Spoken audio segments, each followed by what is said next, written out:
저한테 가끔씩 친구들이나 후배들이 인생 상담이라는 걸 좀 해올 때가 있어요. 직장 동료, 상사 때문에 힘들어서 못 살겠다 이겁니다. 난 이 회사 참 좋고 내가 하는 일이 참 좋은데 상사가 나를 계속 너무 갈고 동료들이 왠지 날 좀 따돌리는 것 같아. 이런 고민이 아주 흔하고 제일 많이 저한테 상담해오는 내용이에요. 왜 도대체 우리는 서로 힘들게 할까요? 뭐 때문에 힘들게 해야 될까요? 그거 정말 바보 같은 짓이에요. 내 동료와 내 직원들 또는 내 거래처는 모두 나하고 함께 가는 동반자이고 나하고 같이 일을 만들어가는 친구이자 조력자입니다. 경쟁자가 아닙니다. 내 동료를 괴롭힌다는 건 어리석은 짓이고 바보 같은 짓이에요. 제 경험담을 하나 들려주면 조금 더 이해가 쉬울 것 같아서 말씀을 한번 드려볼게요. 먼저 군대 때 이야기 한번 해볼게요. 군대라는 걸 이제 가게 되면 여태까지 살아왔던 세계랑 완전 다른 세계를 살게 됩니다. 나이도 상관없고요. 얼마를 배웠거나 어디 출신이거나 뭐 이런 거 별 상관이 없어요. 크게. 그 좋은 나이에 어린 나이에 다 모여서 생활을 하는데 80%는 후임을 다 갈굽니다. 지도 불과 몇 달 전만 해도 2등병이었고 불과 몇 달 전만 해도 1병이어서 어리버리 아무것도 몰랐던 놈이 그때 우리끼리 모여서는 야 우리는 고참되면 그러지 말자 했던 놈들이 지가 1병이 되고 상병이 되면 후임을 갈고요. 제가 옆에서 보면 참 어이가 없었습니다. 거기서 2년간 서로 부대끼고 사는 애들인데 얼마나 귀한 얼마나 소중한 인연입니까? 그 소중하고 귀한 인연을 그거 조금 고참 행세하겠다고 대접받아 보겠다고 갈구고 힘들게 한다는 거죠. 제대하신 분들 한번 곰곰이 생각해 보십시오. 귀한 시간을 보내고 제대하고 나서 지금 몇 년이 지나고 나면 도대체 몇 명이나 서로 연락하고 지냅니까? 얼마나 그 당당하고 떳떳한 군생활을 했다고 자부하십니까? 후임들 갈궜다는 사람들. 심지어는요, 그 갈궜다는 걸 자랑 삼아 막 얘기를 해요.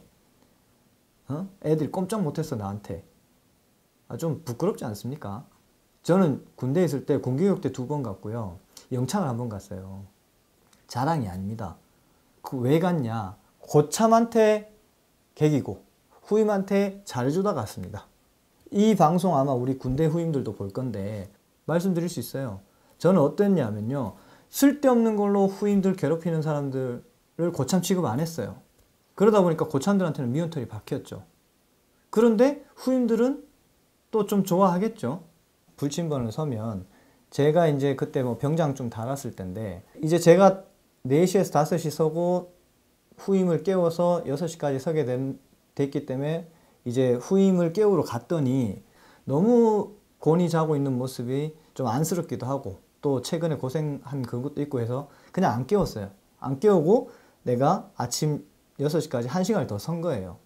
근데 그게 저한테는 크게 어려운 일이 아니었습니다. 제가 만약에 1병, 2병이었으면 그 1시간도 더 자려고 이 친구를 깨우고 교대에서 했을 수도 있겠는데 전 병장이었거든요. 별로 뭐 하는 일도 크게 힘들지 않고 하기 때문에 5시에 깨나 6시에 깨나 저한테 큰 차이가 없었어요. 쉽게 말하면 내가 크게 어려운 일을 베푼 게 아니라 그냥 1시간 더 재운 거예요. 근데 6시에 기상나팔이 불고 이 친구가 얼굴이 사색이 돼서 저한테 뛰어옵니다. 아, 이성우 병장님 정말 죄송합니다. 그래서 제가 그러죠. 당연히. 아니야, 네 잘못이 아니야. 그냥 내가 안 깨운 거야. 그냥 너 1시간 더 자라고 한 거야. 고맙습니다. 고맙습니다. 이제 제가 베풀 수 있는, 제가 할 수 있는 작은 일들을 계속해서 그렇게 했어요, 저는. 그런데 그러다가 제가 영창을 가게 됩니다. 뭐 구체적인 사건의 내막을 얘기하기는 좀 그렇지만 고참을 때리게 돼요, 제가. 어쨌든. 때려서 영창을 가는데 그 고참이 좀 많이 다쳤어요. 그래서 병원에서 6개월 이상 있다가 제대를 하게 됩니다. 원래 같으면 좀 더 오랫동안 그 영창 생활을 해야 될 것이고 사태가 좀 컸으니까 일이 컸으니까 또 원래 같으면 제 부대에서 제대를 못하고 다른 부대로 전출돼서 제대를 하게 되고 뭐 이런 게 일반적인 그 사람들의 예측이었어요. 그런데 다행스럽게 저는 28일 있다가 기소유예라는 그 처분을 받고 풀려나고 내 자리 내 관물대 내 부대 그대로 와서 그대로 제대를 하게 됩니다. 단 하루도 밀리지 않고. 그랬던 가장 큰 이유 중에 하나가 탄원서가 들어왔는데 우리 중대원이 80명 정도 되는 본부 중대였어요. 근데 탄원서가 300장이 넘게 들어왔답니다. 또 다 자발적으로. 너무너무 감사한 거죠. 왜 300장이 넘게 들어왔냐? 이중대라는 중대에 있다가 제가 본부 중대로 갔는데 이중대에 한 서너 달 있다가 갔는데 그 중대에서까지도 다 써준 겁니다. 군 생활을 제가 그렇게 했거든요. 아까 말씀드린 대로. 쓸데없이 갈구지 않고 내가 할 수 있는 일은 도와주고 그러다 보니까 그런 일이 터졌을 때 이 친구들이 다 나서서 이성우 병장은 그럴 사람이 아닙니다. 뭐 합니다 하고 다 써주는 거예요. 이렇게 탄원서가 네 중대가 아닌 다른 중대까지 해서 써오는 거는 내가 처음 봤다. 그렇게 해서 저는 그 위기를 넘긴 적이 있습니다. 다시 직장으로 돌아볼까요? 아니 왜 갈굽니까 도대체? 왜 그렇게 하는지 저는 이해를 못하겠습니다. 여러분들 그러지 마십시오. 그러면요 내 편이 없습니다. 내가 할 수 있는 거 잘해 주십시오. 그러다 보면 좋은 기회가 오고 그 기회가 왔을 때 살릴 수 있게끔 그들이 도와주고 내 편이 돼줍니다. 저는 앞으로도 그렇게 살아갈 겁니다. 여러분들도 그렇게 살아가십시오.